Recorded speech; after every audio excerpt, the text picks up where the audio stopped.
Hi, good morning everyone. Today we are discuss about the hematological disorder, blood related जो भी discuss order आप अपन इसमें discuss करेंगे. First आता है anaemia. Anaemia is a medical condition in which the red blood cell count और H B less than normal. जो red blood cell count होता है आरबीसी और हेमोग्लोबिन लेवल है वो नॉर्मल से कम हो जाता है, उस कंडीशन को बोलते हैं anaemia. Normal H B level in different male and female. Male and female में जो नॉर्मल एच बी लेवल होता है वो क्या होता है, डिफरेंट होता है, एक दूसरे से अलग अलग होता है.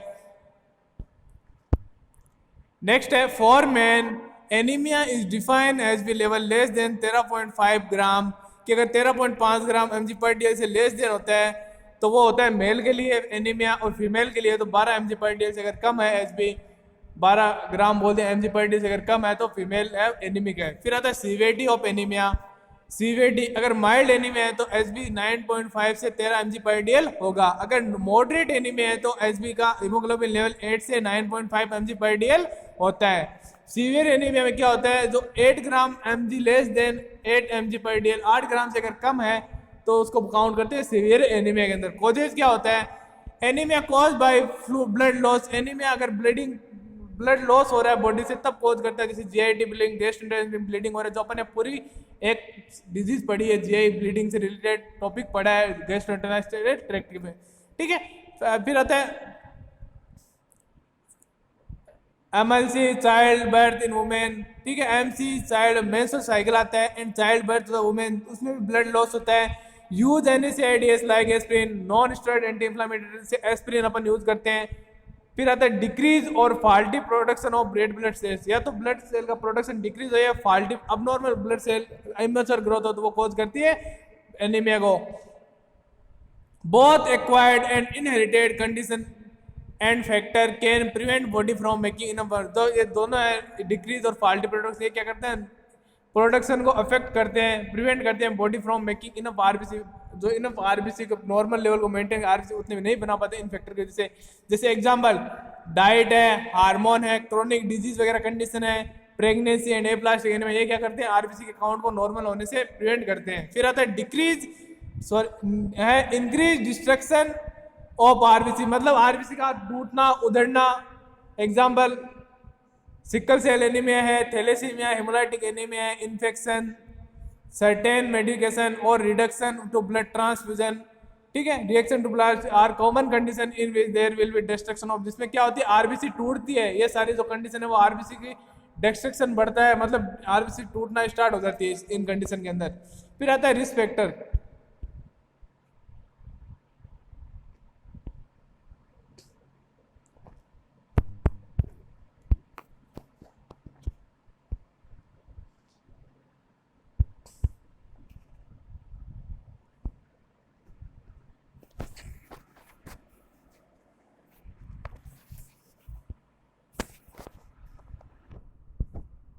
रिस्क फैक्टर में क्या है, a diet in which low iron vitamin and mineral supplement. एक ऐसी डाइट जिसमें आयरन नहीं है, विटामिन और मिनरल सप्लीमेंट लेस है. Blood loss from surgery and injury, कोई सर्जरी है, कोई जिससे ब्लड लॉस हुआ है, मेंस्ट्रुअल साइकिल है, प्रेगनेंसी है, लॉन्ग टाइम इन्फेक्शन है, फैमिली हिस्ट्री है, इनहेरिटेड एनीमिया, कोई फैमिली हिस्ट्री में एनीमिया है किसी पेशेंट. ठीक है. वो सारी कंडीशन क्या है रिस्क फैक्टर को खोज करती है.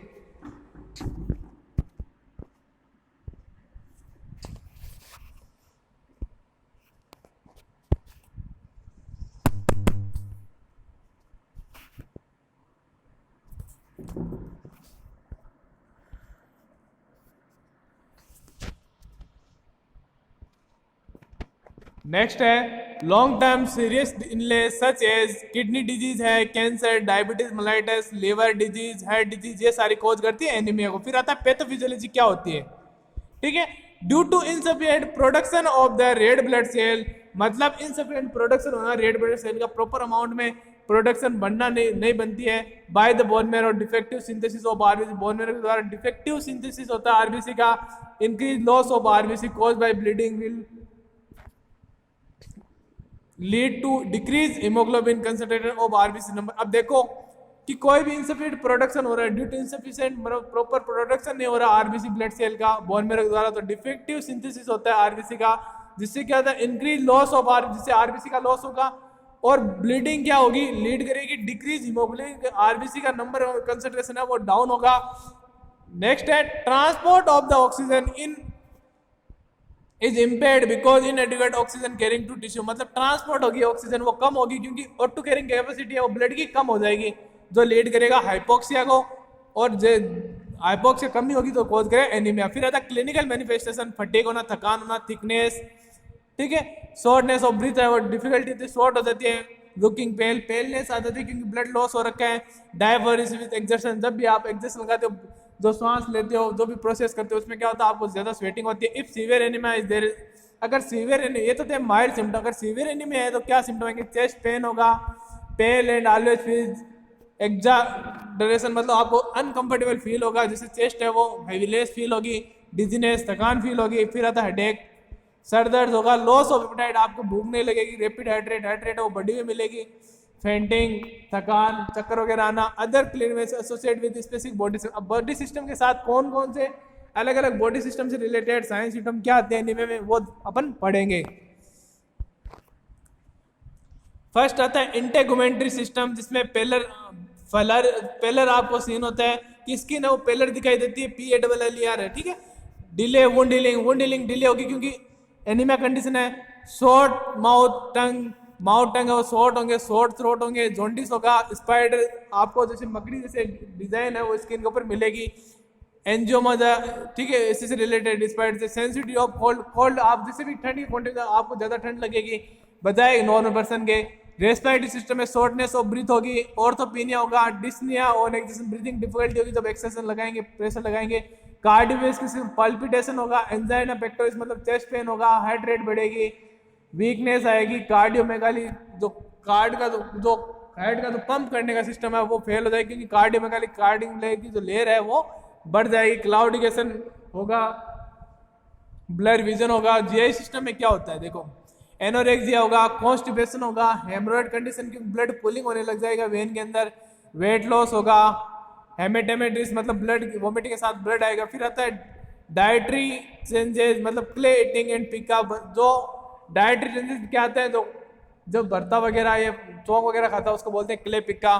फिर आता है जेनाइटो यूरिनरी चेंज में क्या होगा, हेमेचूरिया मतलब यूरिन के साथ ब्लड आएगा, लॉस ऑफ लिबिडो, जो आपकी सेक्सुअल जो कैपेसिटी है वो लॉस होगी, मेंस्ट्रुअल रेगुलेशन इरेगुलरिटी, जो आपका मेंस्ट्रुअल साइकिल है वो इरेगुलर होगा, इंपोर्टेंस इनफर्टिलिटी हो जाएगी। न्यूरोलॉजिकल सिस्टम में क्या होता है, हेडेक होता है, डिजीनेस, नमनेस, आपको सेंसेशन फील नहीं होंगे, टिंगलिंग सेंसेशन होंगे, कभी कभी फील होगा, एक्सट्रीम पैरालिसिस, कि आपके जो फंक्शन है जैसे लंग्स, जैसे हाथ वगैरह है, जो एक साइड का पैरालिसिस हो गया, हेमीपैरेसिस, डायपैरेसिस, टेट्राप्लेजिया, जैसे बॉडी है वो काम करना बंद कर देगी। फिर आता है iron deficiency anaemia.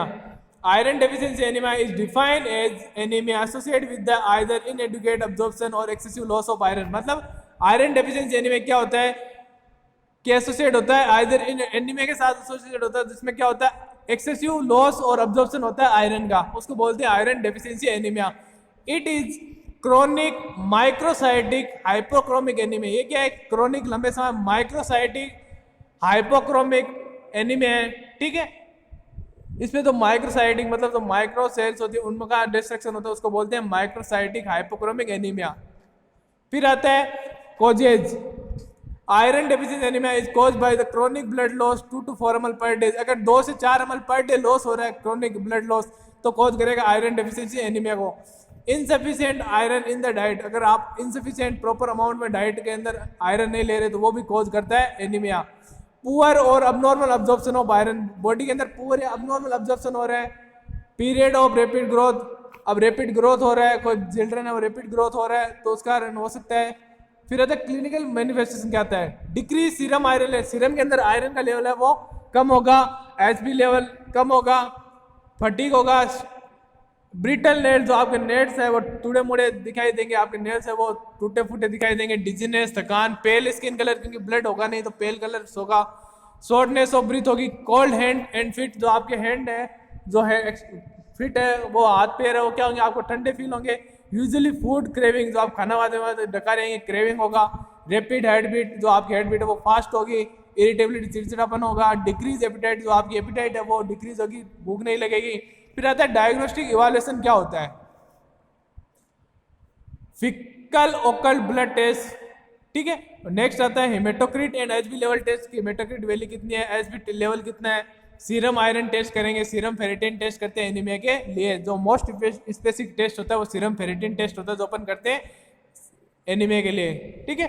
Complete blood count देते हैं। Iron binding capacity in the blood, blood की आयरन के साथ बाइंड होने की कैपेसिटी कितनी है वो देखते हैं। मैनेजमेंट क्या होता है वो देखो।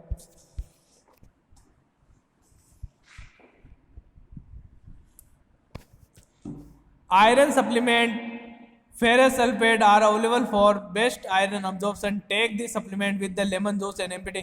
आपको क्या कहते हैं ना, आयरन सप्लीमेंट देना। कौन सा, फेरस सल्फेट, जो क्या था मोस्टली ड्रग ऑफ चॉइस होती है एनीमिया की, जो कि एक सप्लीमेंट होता है जो लेमन जूस और एम्प्टी स्टोमक में लेना चाहिए, ठीक है।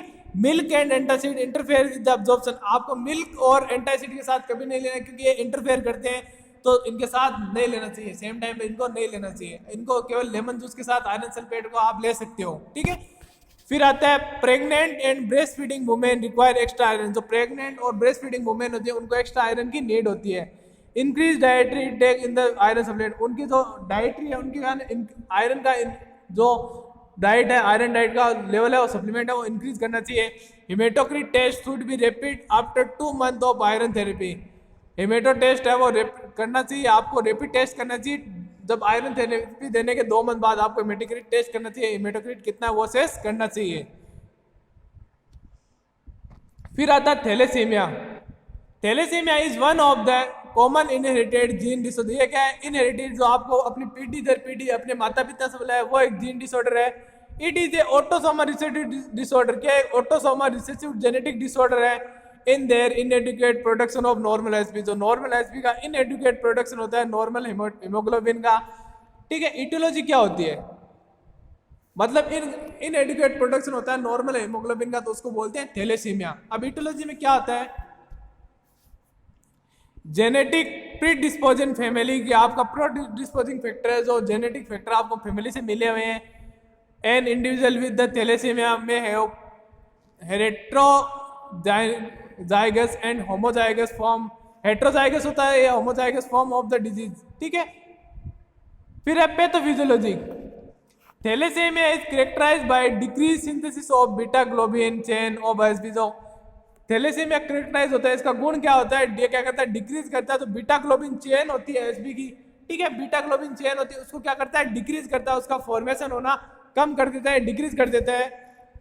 उसकी वजह से क्या होता है, as a result there is decrease synthesis of अब वो बीटा चेन का प्रोडक्शन कम होगा तो हीमोग्लोबिन का फॉर्मेशन है वो कम होगा, और accumulate of the alpha globin chain in the erythrocyte. जो अल्फा ग्लोबिन चेन है वो क्या होगी, एक्युमुलेट होने देती है। इरेथ्रोसाइट जो आरबीसी फॉर्मेशन है वहां पे अल्फा ग्लोबिन चेन है वो इकट्ठी होनी स्टार्ट हो जाएगी हीमोग्लोबिन।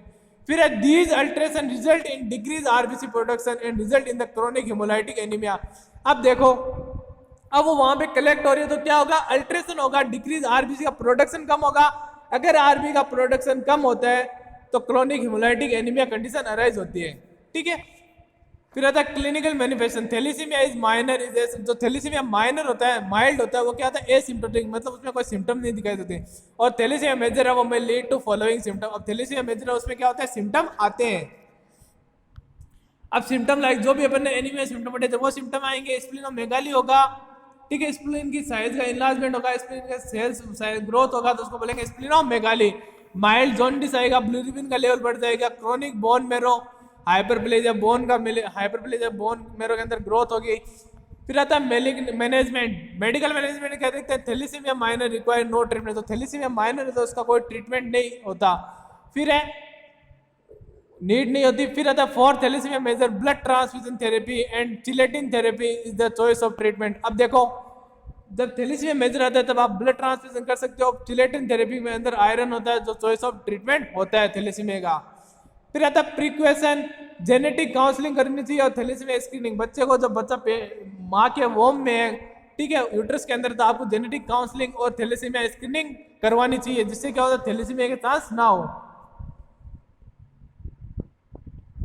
फिर आता है aplastic anaemia. It is a rare and serious blood disorder in which bone marrow stop making enough new blood cell. Aplastic anaemia क्या होता है, ये रेयर होता है, रेयर चांस में होता है, और सीरियस ब्लड डिसऑर्डर है, सीवियर ब्लड डिसऑर्डर है, डेंजरस, जिसमें क्या होता है बोन मैरो स्टॉप कर देता है, इनफ न्यू सेल बना न्यू ब्लड सेल बनाना स्टॉप कर देता है, उसको बोलते हैं एप्लास्टिक एनीमिया की नई ब्लड सेल बन ही नहीं रही, बोन मैरो द्वारा फॉर्मेशन नहीं रहा, तो उसको तो करेगी aplastic anaemia. This is because bone marrow stem cells are damage, जो बोन मैरो की स्टेम सेल्स डैमेज हो जाती है, क्योंकि स्टेम सेल्स होती है बोन मैरो की, वही है वो न्यू रेड ब्लड सेल है वो फॉर्म करती है, तो इसलिए अगर वही डैमेज है तो न्यू सेल नहीं बनेगी, तो एप्लास्टिक एनीमिया कॉज करेगा। अब कॉजेज क्या क्या होते हैं वो देखो। Certain factor that may cause bone marrow damage and can lead to aplastic anaemia, certain जो भी फैक्टर है वो कॉज करते हैं बोन मैरो डैमेज को, जो लीड करेंगे aplastic anaemia. Exposure to toxic substance such as arsenic है, पेस्टिसाइड है, ये क्या करते हैं टॉक्सिक सब्सटेंस प्रोड्यूस करते हैं। कैंसर थेरेपी है, यूज ऑफ सर्टेन ड्रग है, ऑटोइम्यून डिसऑर्डर है, जो अपनी इम्यूनिटी है वो खुद की सेल्स पे अटैक करना, वायरल इन्फेक्शन जैसे हेपेटाइटिस है, ईबीवी है, इबस्टीन वायरस है, साइटोमेगालो वायरस, एचआईवी है, और सर्टेन रिलेटेड जो भी जन्मजात डिसऑर्डर उनकी वजह से। अब क्लिनिकल मैनिफेस्टेशन में क्या होता है, टू फ्यू आरबीसी, बहुत ही कम आरबीसी मिलती है, लो एनर्जी होती है, फुल्ली टायर्ड और थोड़ी सी फीलिंग ऑफ टायर्ड, पेशेंट है वो हमेशा टायर्ड फील होता है, थकान फील होता है, शॉर्टनेस ऑफ ब्रीथ होती है, डिजीनेस होती है, थकान महसूस होती है, when specially standing up, regular heart beat, जब थकान कम होती है तो जो पेशेंट है वो खड़ा रहता है तब उसको थकान महसूस होती है, रेगुलर हार्ट बीट है होती है, अबनॉर्मल हार्ट साउंड वो अबनॉर्मल आता है, पेल स्किन होती है, गम एंड नेल बर्ड्स होते हैं, फिर टू पी डब्ल्यूबीसी भी बहुत कम मिलती है, फीवर आती है, फ्रीक्वेंट इन्फेक्शन होता है, अब प्लेटलेट भी बहुत कम होगी, नोज ब्लीडिंग के चांस होंगे, ब्लीडिंग कम होंगे, पिन पॉइंट पुपिल होंगे, red bleeding spot on the skin, आपके स्किन के ऊपर रेड ब्लीडिंग स्पॉट बन जाएंगे, ब्लड इन द स्टूल के साथ ब्लड आएगा जिसको मेटाचीजिया बोलेंगे, और वुमेन में भी हैवी एमसी ब्लीडिंग, वुमेन को जो मेंस्ट्रुअल साइकिल आएगा उसमें ब्लीडिंग ज्यादा होगी। ये सारे कॉज होते हैं एप्लास्टिक एनीमिया के। अदर साइंस हेडेक होगा, टेंडर साइनसेस हो गया, तो साइनस है वो टेंडर होगा, वाइट पैचेज और माउथ के अंदर वाइट पैचेज, जैसे माउथ के अंदर डोरे जैसे आकृति होगी, जो टंग है उसके ऊपर देखेंगे नोजिया होगा, एनलार्ज स्प्लीन और लिवर का इनलार्जमेंट होगा कि प्रॉपर आरबीसी फॉर्मेशन नहीं होगा, तो स्प्लीन है वो साइज बढ़ जाएगी, लिवर की साइज। अब डायग्नोस्टिक्स में क्या करते हैं, कंप्लीट ब्लड काउंट करते हैं, बोन मैरो बायोप्सी करते हैं, एक्सरे एग्जामिनेशन करते हैं, CT scan, liver function LFT करके देखते हैं कि स्प्लेनोमेगाली तो नहीं है, vitamin B12 and folate test करते हैं कि पर्नीशिया एनीमिया है, पर्नीशियस है, उसका प्रॉपर अब्जॉर्प्शन हो या नहीं विटामिन B12 इसका। फिर आता है मैनेजमेंट में अपन क्या करेंगे, फर्स्ट तो ब्लड ट्रांसफ्यूजन करेंगे क्योंकि आरबीसी कम है, फिर है mild case of aplastic anaemia may be treated with supportive care may require no treatment, अगर माइल्ड एप्लास्टिक एनीमिया तो सपोर्टिव केयर से ट्रीट हो सकता है, ठीक है। फिर है in moderate cases blood transfusion, platelet transfusion, अगर मॉडरेट केसेस ब्लड ट्रांसफ्यूजन करो और प्लेटेट ट्रांसफ्यूजन करो। फिर है बोन मैरो और स्टेम सेल ट्रांसप्लांट, आपको बोन मैरो और स्टेम सेल ट्रांसप्लांट करनी है तो सीवियर केस के अंदर डैमेज हो रखी है तो पेशेंट है इन देयर बोन मैरो और स्टेम ट्रांसप्लांट इज नीडेड, अगर कोई सीवियर कंडीशन है केस है तो उसमें पेशेंट के अंदर स्टेम सेल और बोन मैरो ट्रांसप्लांट की नीड होती है। फिर आता है medicine to stimulate bone marrow को स्टिमुलेट प्रॉपर एक्टिविटी करने के लिए इथ्रोपोइटिन देते हैं, मेडिसिन टू सप्रेस अपने इम्यून सिस्टम को सप्रेस करने के लिए। अब मेडिसिन सप्रेस करती है उसमें क्या यूज करते हैं, साइक्लोस्पोरिन है, एंटी थ्रोम्बोसाइड है, ग्लोबुलिन है, मिथोट्रेक्सेट है, ठीक है। फिर आता है medicine to prevent and treat infection, अब मेडिसिन है वो प्रिवेंट करेगी इन्फेक्शन से और ट्रीट करने के लिए depend upon the type of infection, कौन से टाइप के इन्फेक्शन उस पर डिपेंड करती है। Antibiotic and antiviral drug given to the patient, आपको एंटीबायोटिक और एंटीवायरल ड्रग देने जो लाइफ स्टाइल और होम रेमेडीज को मॉडिफाई करें, अवॉइड करें एक्सेसिव एक्सरसाइज और अवॉइड कंटेंट स्पोर्ट कंटेंट और अवॉइड करो इन्फेक्शन को। फिर आता है नेक्स्ट, ये तो था मैनेजमेंट इसका, अब नेक्स्ट आता है sickle cell anaemia. Sickle cell anaemia is serious inherited disease in this the body make sickle shaped और C shaped RBC. Sickle cell anaemia में क्या होता है, इनहेरिटेड डिजीज है, जो जन्मजात डिजीज होती है, मास पेरेंट से बच्चे में आती है, जिसमें क्या होता है बॉडी में एक sickle shape type C shape की आरबीसी बना लेते हैं, उसको बोलते हैं sickle shape anaemia. These red blood cell impaired circulation by this result ill health, periodic crisis and premature death of RBC.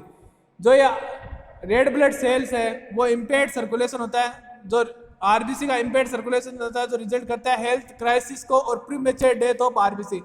अब इम्पेयर्ड सर्कुलेशन होगा आरबीसी सेल्स का तो क्या होगा, प्रीमेच्योर डेथ होने लग जाएगी आरबीसी की। फिर आता है ईटियोलॉजी, हेरिडिटरी है, जन्मजात, जेनेटिक म्यूटेशन, जीन म्यूटेशन मतलब अल्टरेट होना, जीन डेवलपमेंट में जो जीन मिले हैं माँ से बच्चे माता पिता से उनमें कोई अल्टरेशन हो उसको बोलते हैं जीन म्यूटेशन। फिर आता है पैथोफिजियोलॉजी,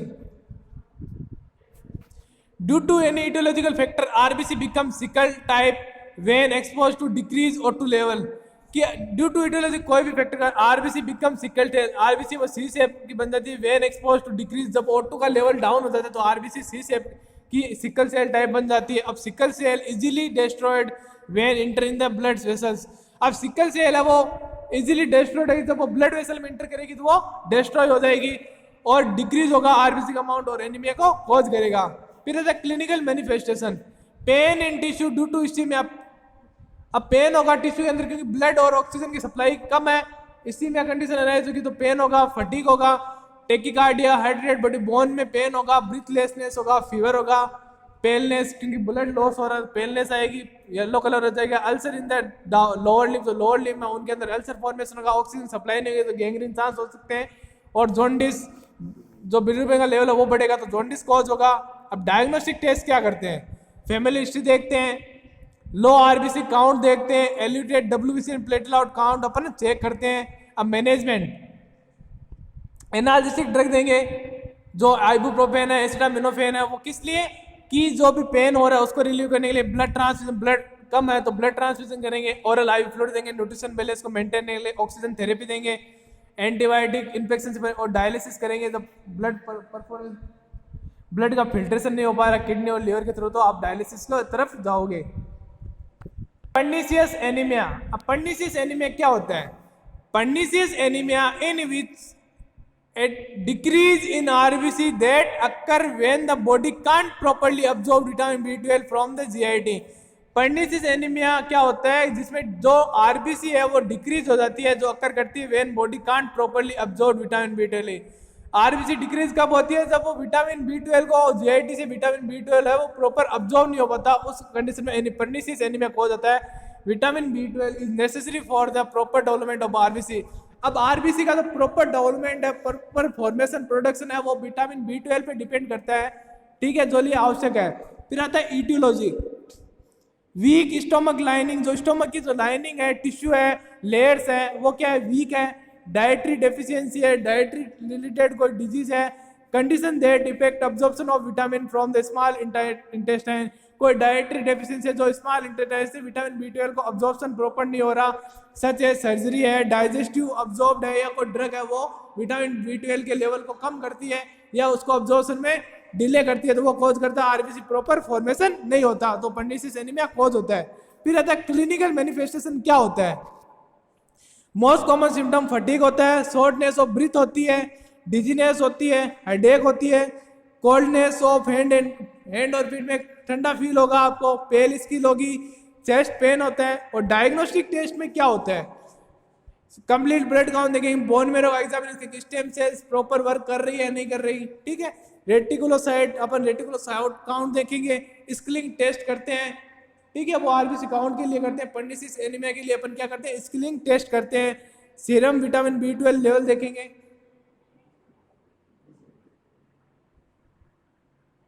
विटामिन B12 का लेवल है जैसे नॉर्मल कितना होता है 200 से 500 pg पर ml होता है, ठीक है। मैनेजमेंट क्या होता है, मंथली विटामिन B12 के इंजेक्शन लेने पड़ते हैं आपको। विटामिन जब पर्नीशियस एनीमिया में तो मंथली विटामिन B12 के इंजेक्शन लो, विटामिन B12 की टेबलेट लो और बैलेंस डाइट लो जो एसेंशियल होती है हेल्दी रखने के लिए, हेल्दी डेवलपमेंट के लिए पेशेंट के, ठीक है।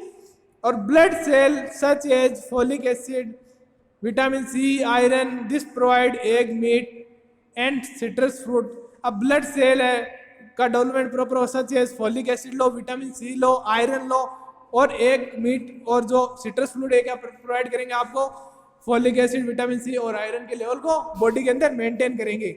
तो ये थे आपके हिमोलाइटिक डिसऑर्डर। बाकी के रिमेनिंग डिसऑर्डर है वो नेक्स्ट क्लास के अंदर अपन पढ़ेंगे, आज के लिए इतना ही। Thank you.